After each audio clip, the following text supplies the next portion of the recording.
Somewhere in Silicon Valley, a man worth $400 million made a decision that would destroy his entire family. He didn't pull a trigger.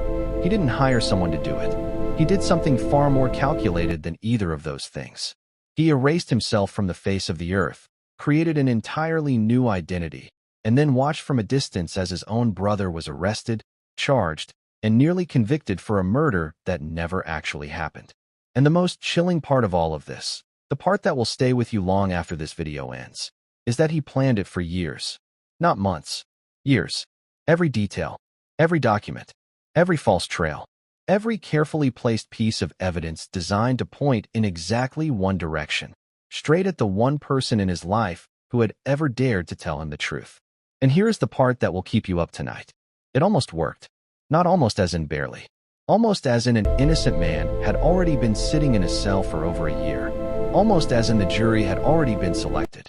Almost as in his wife had already sold their car to pay for a defense attorney she could barely afford.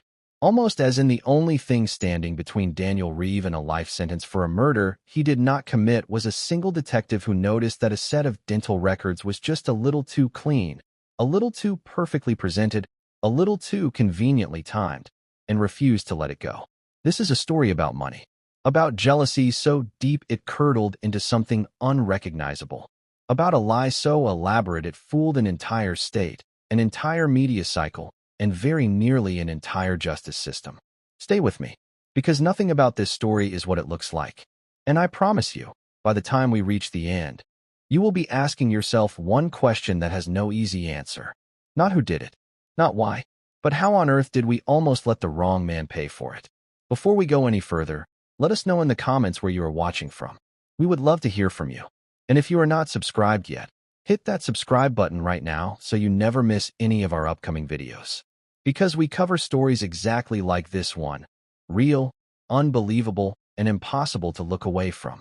Now, let us go back to where this all begins. Not in a courtroom, not in a police station, not even in Silicon Valley.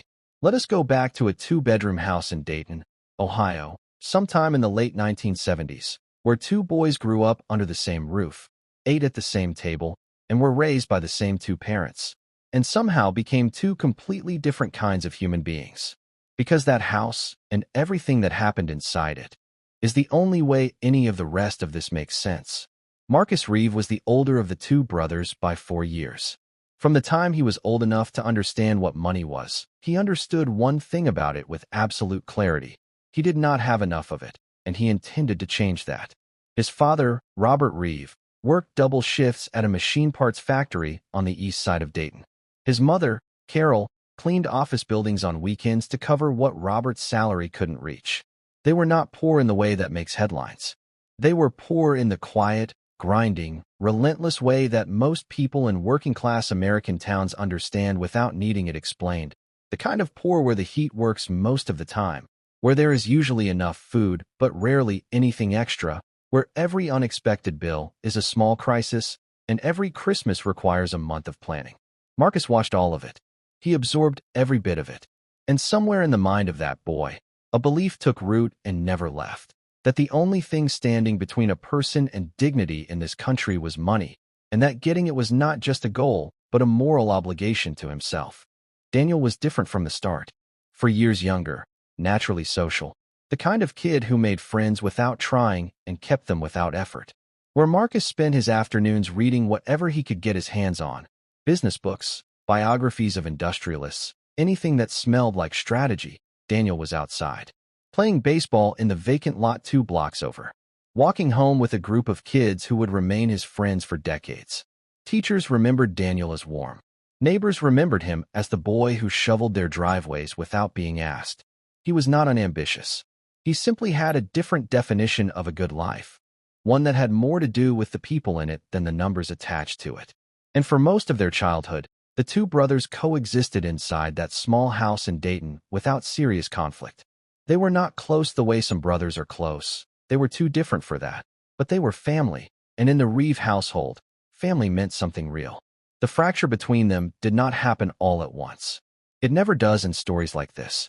It happened the way most deep damage happens, slowly, quietly, over years, through accumulations of small moments that nobody flags as dangerous until it is far too late. The first real crack appeared when Marcus left for Stanford. He had earned a full academic scholarship, a genuine achievement, the kind that Robert and Carol Reeve quietly wept about in their bedroom the night after the acceptance letter arrived. Marcus left Dayton and did not look back. He called home occasionally in the early years, less as time went on. He came back for holidays when it was convenient. Daniel, meanwhile, attended community college in Dayton, got a steady job at the county records office, and built exactly the kind of life he had always imagined: modest, stable, rooted in the people around him. He married his high school girlfriend, a woman named Patricia, in a ceremony held at the church his parents attended. Robert and Carol Reeve sat in the front row. Marcus sent a gift card. That detail matters more than it might seem. Not because of the gift card itself, but because of what it represented, a kind of transactional warmth that would come to define Marcus's relationship with his family as his success grew. He was not cruel to them. He was not dismissive in any obvious way. He simply related to them through the language of money, which was the only language he fully trusted, and in doing so he communicated, without ever saying it directly, that presence, time, and genuine attention were things he reserved for the world he had built in California, not the one he had left behind in Ohio. And Daniel saw all of it. He saw it when Marcus upgraded his parents to business class for a visit to San Francisco and then spent most of the trip on his phone. He saw it when Marcus's company was featured on the cover of a business magazine and Marcus emailed the family a PDF of the article rather than calling to share the news. He saw it most clearly in 2005, when their father had a stroke. Robert Reeve's stroke was serious, the kind that changes everything overnight. He lost function on his left side, had significant difficulty speaking, and required a level of daily care that Carol could not manage alone while also working. The medical bills were immediate and staggering. Daniel did not hesitate. He sold his car. He took a second job at a hardware store on evenings and weekends. He and Patricia converted their dining room into a bedroom and moved Robert into their home, where Daniel became his primary caregiver for the next 8 months. It was physically exhausting, financially devastating, and by every account he gave in later interviews, the most important thing he had ever done. He never once said it was easy. He never once suggested his brother should have done the same. But when Marcus's response to the crisis was to wire a sum of money, meaningful by most people's standards, a rounding error by Marcus's, and not come home, something shifted permanently in Daniel's understanding of his brother. Not rage, not bitterness, something quieter and more durable than either of those. A clear-eyed recognition of exactly who Marcus Reeve was, underneath everything he had built. Robert Reeve died 8 months after the stroke. He died in the converted dining room of Daniel's house, with Patricia holding one hand and Daniel holding the other. Carol was there. Marcus flew in for the funeral. He wore a suit that cost more than Daniel's monthly mortgage payment. He stood at the graveside with his hands clasped in front of him and his face arranged into an expression of appropriate grief. And when the service ended and the family walked back toward the cars, Daniel fell into step beside his brother. No one recorded what was said, but multiple people who were present that day, family members, longtime friends of the Reeve family, later confirmed that Daniel spoke quietly, without anger, and said something to the effect of, "You don't deserve what you have, Marcus. You never earn the parts that actually matter." And then he walked to his car, drove home, and did not speak to his brother again for nearly 3 months. Marcus Reeve did not forget those words. That much became absolutely clear in the years that followed. Whether they haunted him, whether they enraged him, whether they lodged somewhere deep in the architecture of his identity and festered there, we cannot know for certain. What we know is what he did. And what he did, beginning approximately a decade after that cemetery conversation, was methodical, patient, and breathtaking in its calculated cruelty.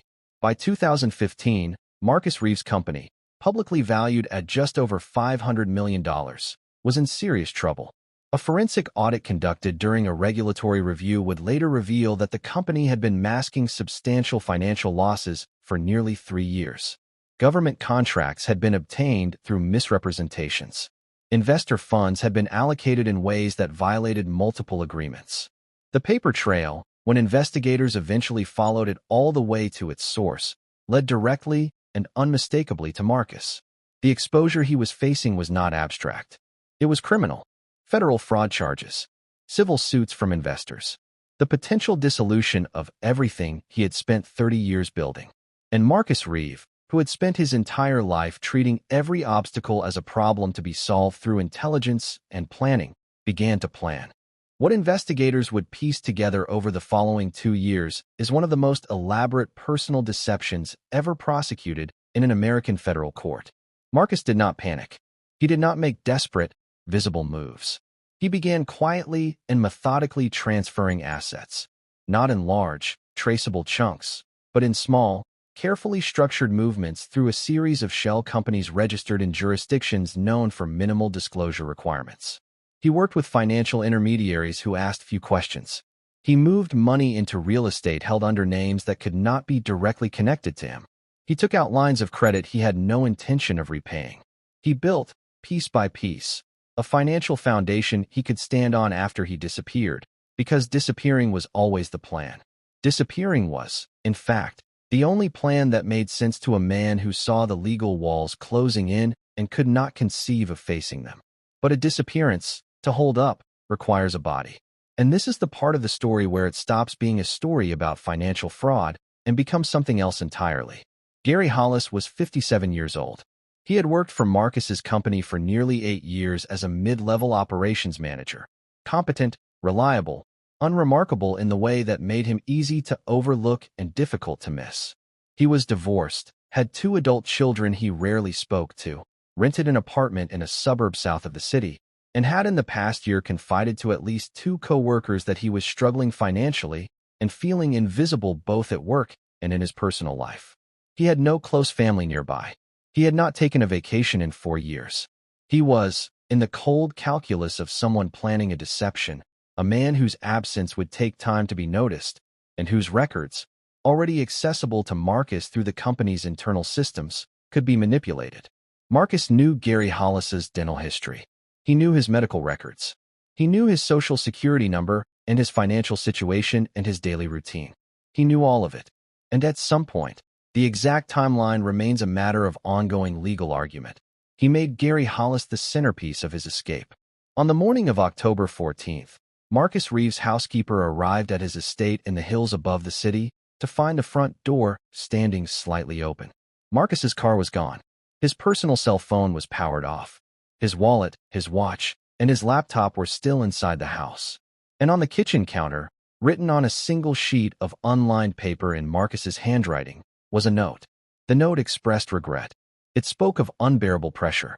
It said that he was sorry, that he could not continue, that the people who cared about him should not blame themselves. It was, in every visible respect, a suicide note. The housekeeper called 911. Within hours, a search was underway. Within 3 days, a body was recovered from a reservoir 60 miles east of the city. A man's body, submerged, consistent with the profile of Marcus Reeve in terms of height, weight, and general physical description. The dental records submitted to the county medical examiner's office confirmed the identification. The records were submitted by Marcus's personal attorney, not by law enforcement, which was noted by one junior investigator in a report that was subsequently filed away without action. The world responded the way the world responds to the death of a celebrated figure. Shock, grief, the particular cultural discomfort that accompanies the suicide of someone who appeared, from the outside, to have everything. Business publications ran long eulogies. Former colleagues gave interviews about the pressure of building a company at that scale. The stock price of his company dropped 14% in a single trading session. Flowers appeared at the gates of his estate. And Daniel Reeve drove 6 hours from Dayton to California to identify his brother's personal effects, to sit with his mother through the worst week of her life, to handle the arrangements that Marcus's executives did not know how to handle, and then drove 6 hours back home to a wife and a mortgage and a life that was entirely his own. He had been home for 4 days when the police arrived. The tip came in anonymously through an online portal maintained by the county sheriff's department. It was detailed and specific. It claimed that Daniel Reeve had murdered his brother for access to his estate, that the suicide note was a forgery Daniel had commissioned, and that evidence of the crime, financial documents, and physical items connecting Daniel to the scheme, could be found in the garage of Daniel's home in Ohio. Detectives in Ohio coordinated with California law enforcement and executed a search warrant within 48 hours. What they found in that garage was, on its surface, deeply damning. There were financial documents, printed records of offshore accounts, and shell company structures. There was a prepaid cell phone. There were, most shockingly of all, a set of identification cards, several of them, bearing Marcus Reeves' photograph alongside different names. Daniel Reeves stood in his driveway and told the officers, calmly and repeatedly, that he had never seen any of it before, that he had no idea how it had gotten there, that his brother was not dead, that Marcus was alive, that Marcus had done this. The officers listened. Then they placed him under arrest. He was charged with first-degree murder. The case that prosecutors built over the following months was largely constructed on the physical evidence found in Daniel's garage, supplemented by financial analysis suggesting that Daniel stood to benefit from Marcus's estate. Though the actual inheritance structure was far more complicated and far less clear-cut than the indictment implied. Daniel's defense attorney, a public defender who had never handled a case of this complexity, immediately identified significant problems with the prosecution's narrative but lacked the resources to pursue them with the depth they required. Patricia Reeve, Daniel's wife, took on a second job and drained their savings to hire a private attorney to work alongside the public defender. Their son withdrew from his junior year of high school after the harassment became unmanageable. Daniel sat in a county jail cell and told anyone who would listen that his brother was alive, that Marcus had planned all of this, that the evidence in the garage had been planted, and no one, in any official capacity, believed him. The lead detective assigned to Daniel's case was a woman named Sandra Cole, 22 years on the force. Before homicide, she had spent 6 years in financial crimes, which was unusual for a homicide detective, and that background would turn out to be the single most consequential detail in the entire story. Cole processed the evidence methodically. She reviewed the documents. She examined the identification cards. She walked through the timeline the prosecution was using and found it internally consistent, which troubled her not because inconsistency is suspicious, but because real human crimes are almost never this neat. Real criminals make mistakes. Real evidence gets dirty. Real garage discoveries come with fingerprints layered over other fingerprints and documents that show their age. The documents in Daniel's garage were pristine, crisp, no dust, no moisture damage. In a garage that Daniel's neighbors, when later interviewed, described as notoriously cluttered and infrequently cleaned. Cole wrote a note to herself and kept it. She then looked at the body. Not physically. The case had already been closed at the medical examiner level, but procedurally. She pulled the submission record for the dental records that had confirmed Marcus's identity and noticed immediately that they had been submitted not by law enforcement, but by Marcus's private attorney, a man named Jeffrey Wells. This was irregular, not illegal, not unprecedented in cases where next of kin work closely with attorneys, but irregular. She submitted a formal request to have the dental records independently verified by a forensic odontologist outside the county system. Her supervisor denied the request on the grounds that the identification had already been confirmed and the department's resources were not unlimited. Cole went home. She sat at her kitchen table. She called a forensic odontologist she had worked with 15 years earlier on a fraud case, a man named Dr. Raymond Fletcher, and asked him as a personal favor, off the record, on his own time, to take a look. Dr. Fletcher agreed. Cole provided him with what she had access to without technically breaching protocol. Fletcher took 3 days. When he called her back, his voice was careful and precise in the way that experienced professionals become careful and precise when they are about to say something that will change everything. The dental records submitted to identify the body as Marcus Reeve did not match the body. They were someone else's records entirely. Not a close match misread under pressure. Not an ambiguous comparison requiring interpretation. A different person's records. And when Fletcher cross-referenced them against dental records in the state's missing persons database, they matched one file clearly and completely. A man named Gary Hollis, 57, last seen approximately 3 weeks before Marcus Reeves' staged disappearance, reported missing by a co-worker after he failed to show up for work for 5 consecutive days without explanation. Cole sat with that information for 24 hours before she moved. She understood exactly what it meant and exactly how dangerous it was to proceed incorrectly. If Marcus Reeve had faked his own death and Gary Hollis was the body in the reservoir, then one of two things was true. Either Hollis had died by other means and Marcus had used his body opportunistically, or Marcus had done something to Gary Hollis directly. Either possibility made Marcus Reeve not just a fraudster and a fugitive, but a man connected to a homicide. And it meant that Marcus was likely still alive, which meant he was monitoring the situation, which meant that if word got out prematurely, he might run in a way that made him much harder to find. She did not go to her supervisor. She went, instead, to the FBI field office and presented what she had to a special agent in the Financial Crimes Division. By the end of that meeting, the case had changed hands entirely.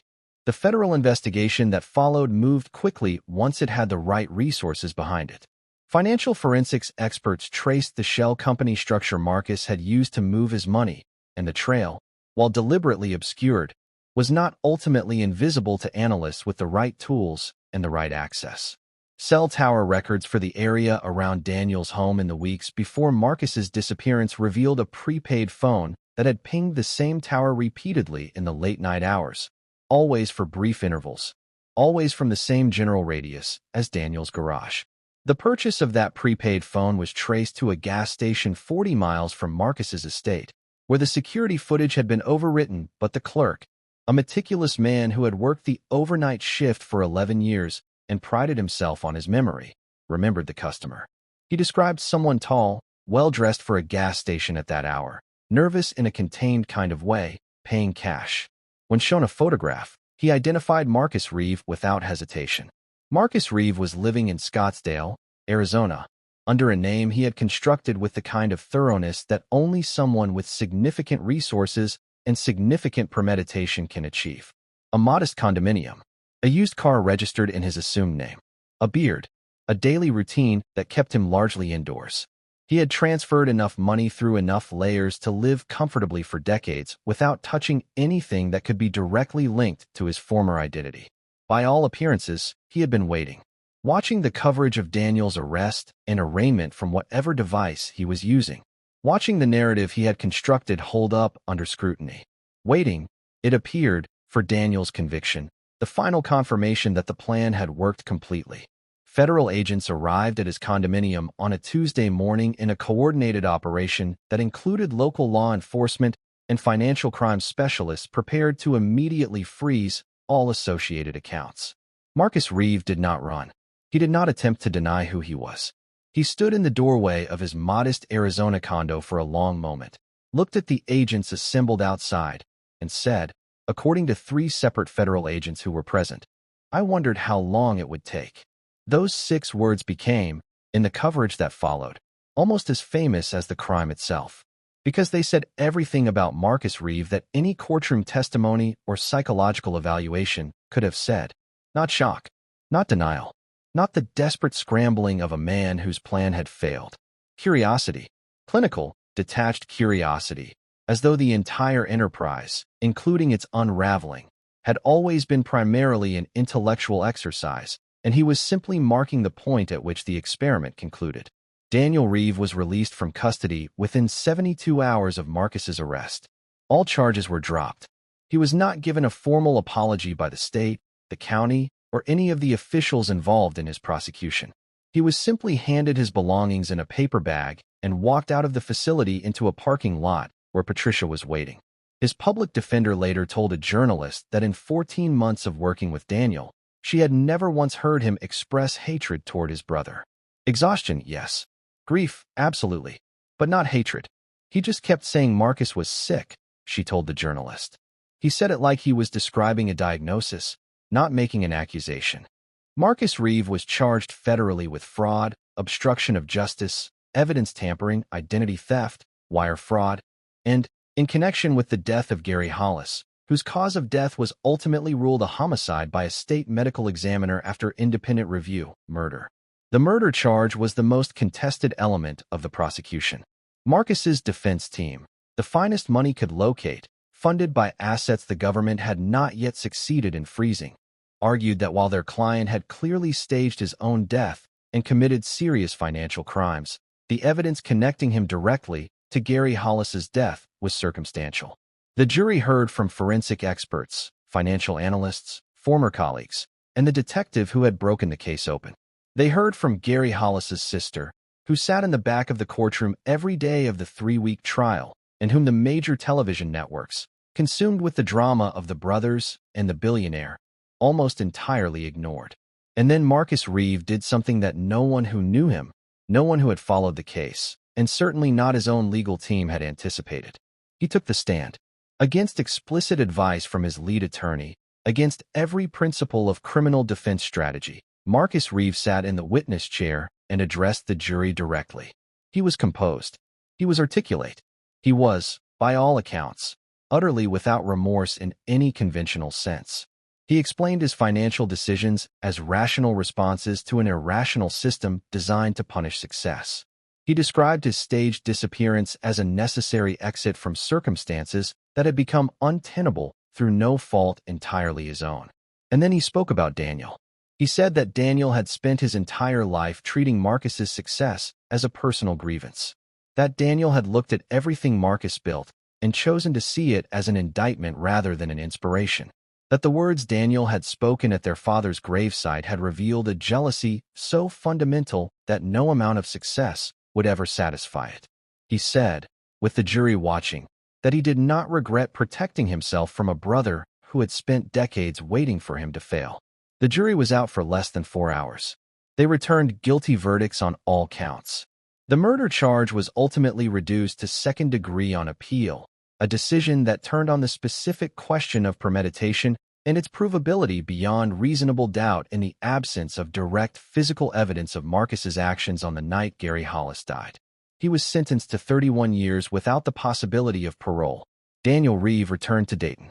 He and Patricia moved to a different neighborhood, not because they wanted to, but because the house they had lived in for over 20 years had been photographed by news crews enough times that it no longer felt like home. His son eventually returned to finish his education. Daniel went back to work at a different county office, a quiet administrative role that asked nothing of him that he was not willing to give. He gave no major interviews in the years that followed. He was not a man who sought the public stage his story had thrust him onto, and when the attention faded, which it did, because attention always fades, he seemed genuinely relieved. The one interview he did give, to a local Ohio newspaper 3 years after the trial, contained a single passage that journalists and true crime commentators have returned to many times in the years since. The reporter asked him whether he was angry. Daniel paused for what the reporter described as a long moment, and then he said, "I'm not angry at Marcus. I'm angry that Gary Hollis's name keeps getting left out of the story. That man deserved better than to be a prop in my brother's plan. He deserved to matter." Gary Hollis's sister, whose name is Margaret, still lives in Indiana. She has spoken publicly only twice since the trial. In both instances, she said the same thing, that her brother was a good man who was lonely and struggling and who deserved to have someone notice before it was too late. She did not attend Marcus's sentencing. She said she did not need to be in the room to know that what had been taken from her could not be returned by any court. The legal system had done what it could do. What it could not do, what it is never equipped to do, was give Gary Hollis back his life, or give Margaret back her brother, or fill the particular silence that a quiet, overlooked person leaves behind when they are gone. And that is the thing about this story that does not resolve. Not the verdict, not the sentence, not even the image of Daniel walking out of that county facility with a paper bag and a parking lot full of nothing but his wife and the rest of his life. The thing that does not resolve is Gary Hollis, a man who did not choose to be part of any of this. A man who was chosen precisely because Marcus Reeve calculated that his absence would create the least disruption. A man used as a prop in someone else's plan for survival and vindication. We live in a culture that is extraordinary at producing stories about powerful people, their rises, their falls, their crimes, their justifications. We are much less practiced at making space for the people those powerful figures treat as instruments. Gary Hollis was 57 years old. He liked baseball. He had been meaning to call his daughter more often. He never got the chance. Here is what this story asks of us, beyond the shock of its details and the satisfaction of its resolution. Marcus Reeve had everything, not just money, although the money was real and the money was vast. He had intelligence, education, capability, and the kind of platform that most people in this country spend their entire lives working toward and never reach. And with all of it, The use he found for the full weight of his resources and his intellect was to destroy the one person who had ever held up a mirror and showed him something he did not want to see. Not an enemy, not a rival in any professional sense. His brother, a man who shoveled driveways and cared for their dying father and cried at a graveside and drove 6 hours to sit with their mother in her worst week. Marcus Reeve had $400 million and chose to spend the last years of his freedom building a trap for Daniel. That is not a story about greed in the way we usually mean the word. It is a story about what happens to a person when the thing they are most afraid of is the truth, and when they have enough resources to try to bury it. Was justice served? In the legal sense, arguably yes. A guilty verdict was returned. A significant sentence was handed down. An innocent man was freed. But Gary Hollis is still dead. And the family of Gary Hollis will carry that for the rest of their lives without a fraction of the attention, the resources, or the public acknowledgement that surrounded every other element of this case. So when we ask whether justice was served, we have to be precise about who we are asking the question for. And we have to be honest about the answer. So I want to leave you with this tonight. Not a question about Marcus's guilt. That was decided. Not a question about Daniel's innocence. That was never really in doubt, to those who looked carefully. But this, how many times, in a story like this, does the system almost get it wrong? How close did we come to a world where Daniel Reeve serves a life sentence in Ohio, while his brother lives quietly in Arizona under a different name? What would it have taken to tip the balance the other way? One different detective, one supervisor who denied the informal request, one forensic expert who did not pick up the phone as a personal favor, one gas station clerk with a worse memory. How many times, in cases we never hear about, does the balance tip the other way and no one ever finds out? That is the question I want you to carry with you. Not whether justice was served in this case, but whether we have built a system capable of serving it reliably, and what it costs the people who fall through the gaps while we figure that out. Drop your thoughts in the comments. I read every single one. And wherever you are watching from tonight, I am glad you stayed for the whole story.